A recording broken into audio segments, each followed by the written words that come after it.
जी, मैं कल हमारे सड़क परिवहन राजमार्ग मंत्री माननीय श्री नितिन गडकरी जी से मिला था।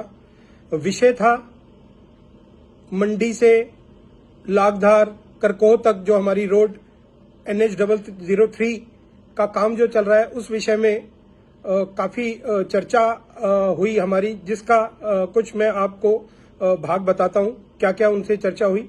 सबसे पहले तो मैंने मंत्री जी का आभार व्यक्त किया, उनको धन्यवाद किया कि जब पिछली साल में आया था तो मंत्री जी ने मेरे सामने, उनके PS ने फोन किया था, जो गावर इंडिया के ऑनर है, उनको मेरे सामने कॉल किया था और उसके बाद चीजें काफी बेटर होनी शुरू हो गई थी। आपको ध्यान होगा कि बेस का काम मंडी कोटली तो लगभग पूरा हो चुका था, उसके कुछ छोटे छोटे हिस्से बचे थे और उसके बाद फिर कारपेटिंग का भी काम हुआ। ये सब बातें मैंने उनको बताई, लेकिन उनके साथ उसके साथ साथ मैंने ये भी बताया कि जो काम हुए हैं सर, उनकी गुणवत्ता, उनकी जो क्वालिटी है वो बहुत पुअर है। उन्होंने कारपेटिंग की है, वो कारपेटिंग अगले 10 दिन बाद, 5 दिन बाद वो निकलनी शुरू हो गई थी। कारण क्या है?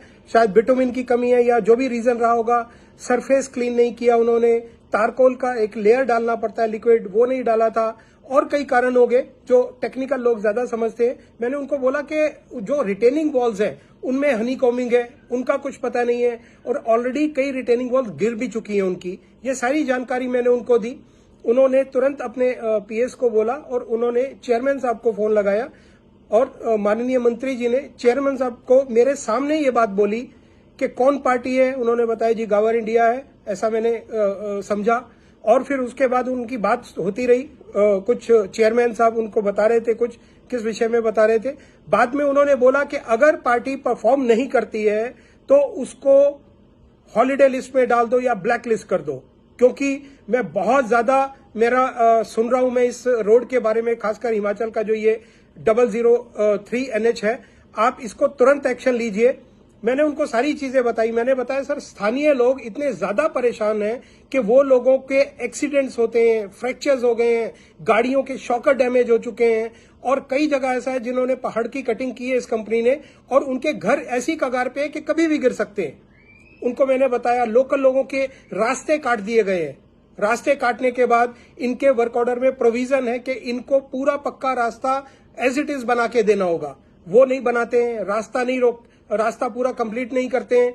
और जैसे डंपिंग की बात की, मैंने कहा सर डंपिंग के उनके स्पेसिफिक साइट है, उसमें वो डंपिंग नहीं करते हैं, वो इधर उधर फेंक देते हैं और जब बारिश आती है तो वही मलबा जो है हमारे भाई लोगों के घरों पे जाता है। कई जो पर्यावरण से रिलेटेड चीजें हैं उनको डैमेज करते हैं और हमारे कई जो जल स्रोत हैं, जो नेचुरल जल स्रोत हैं, वो बंद हो चुके हैं। तलियाड़ के आसपास अगर थोड़ा सा आगे जाएंगे तो उधर 2 जल स्रोत थे जो इन लोगों की वजह से बंद हुए। मैंने सारी जानकारी उनको दी।